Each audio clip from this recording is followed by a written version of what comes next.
My name is Scotty Hobbs. In the past 5 years, my life has completely changed by following these principles from the book, The Greatest Salesman in the World. I want to share them with you.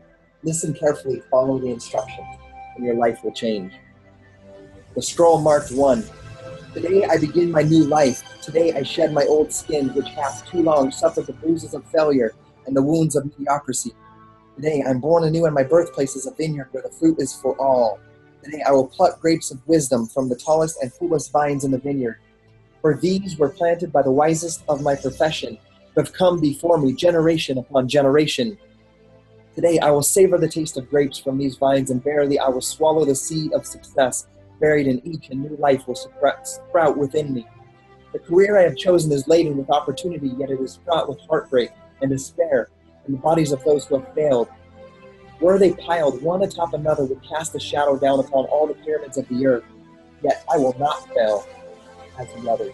For in my hands I now hold the charts which will guide me through perilous waters to shores which only yesterday seemed but a dream. Failure no longer will be my payment for struggle. Just as nature made no provision for my body to tolerate pain, neither has it made any provision for my life to suffer failure. Failure, like pain, is alien to my life. In the past, I accepted it as I accepted pain. Now I reject it, and I am prepared for wisdom and principles which will guide me out of the shadows into the sunlight of wealth, position, and happiness far beyond my most extravagant dreams, until even the golden apples of the garden will seem no more than just my reward. Time teaches all things to him who lives forever, but I have not the luxury of eternity. Yet within my allotted time, I must practice the art of patience, for nature acts never in haste. Create the olive, king of all trees, 100 years is required. An onion plant is old in 9 weeks. I have lived as an onion plant. It has not pleased me. Now I wish to become the greatest of olive trees, and in truth the greatest of salesmen. And how will this be accomplished? For I have neither the knowledge nor the experience to achieve greatness, and already I have stumbled in ignorance and fallen into pools of self-pity. The answer is simple. I will commence my journey only from the weight of unnecessary knowledge, of a handicap of meaningless experience. Nature already has supplied me with knowledge and instinct, far greater than any beast in the forest, and the value of experience is overrated, usually by old men who now wisely in truth, experience teaches thoroughly, yet in the course of instruction devour years, so that the value of a lesson diminishes with the time necessary to acquire her special wisdom. The end finds it wasted on dead men. Furthermore, experience is comparable to fashion. An action that proves successful today will be unworkable and impracticable tomorrow. Only principles endure, and these I now possess. The laws that will lead me to greatness are contained in the words of these scrolls. What they will teach me is more to prevent failure than to gain success. For what is success other than a state of mind, which too among 1,000 wise men who define success in the same words? Yet failure is always described but one way. Failure is man's ability to reach his goals in life, whatever they may be. Failure is man's inability to reach his goals in life, whatever they may be. In truth, the only difference between those who have failed and those who have succeeded lies in the difference of their habits. Good habits are the key to all success. Bad habits are the unlocked door to failure. Thus, the first law, I will obey, which precedeth all others, is I will form good habits and become their slave. As a child, I was slave to impulses. Now I am slave to my habits, as are all grown men. I have surrendered my free will to the years of accumulated habits, and the past deeds of my life have already marked out a path that threatens to imprison my future. My actions are ruled by appetite, passion, prejudice, greed, love, fear, environment, habit, and the worst of these tyrants is habit. Therefore, if I must be a slave to habit, let it be a slave to good habits. My bad habits must be destroyed and new furrows prepared for good seed.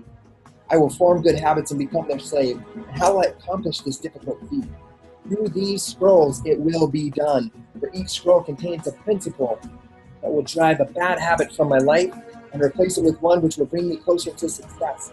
For it is another of nature's laws, that only a habit can subdue another habit. So in order for these written words to perform their chosen task, I must discipline myself with the first of my new habits, which is as follows.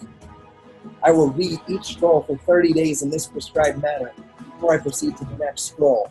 First, I will read the words in silence when I arise.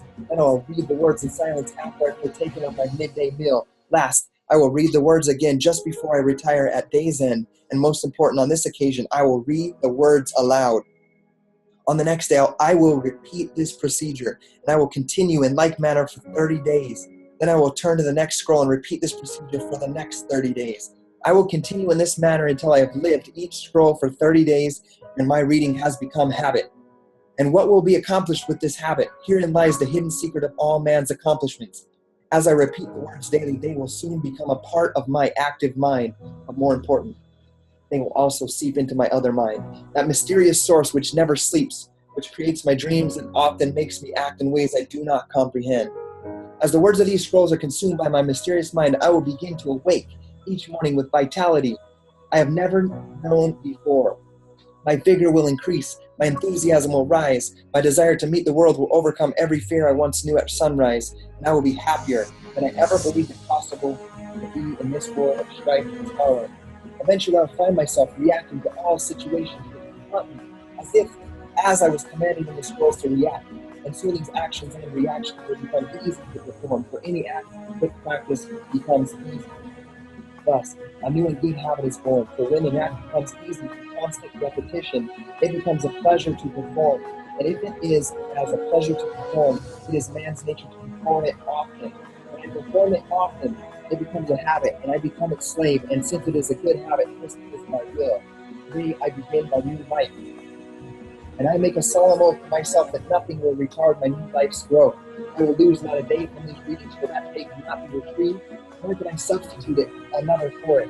I must not, I will not break this habit of daily reading from these scrolls, and in truth, the few moments spent each day on this new habit are but a small price to pay for the happiness and success that will be mine. As I read and reread the words in the scrolls to follow, never will I allow the brevity of each scroll nor the simplicity of its words to cause me to treat the scroll's message lightly.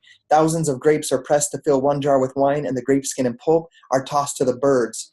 So it is with these grapes of wisdom from the ages. Much has been filtered and tossed to the wind. Only the pure truth lies distilled in the words to come. I will drink as instructed and spill not a drop, and the seed of success I will swallow. Today my old skin has become as dust. I will walk tall among men, and they will know me not, for today I am a new man with a new life.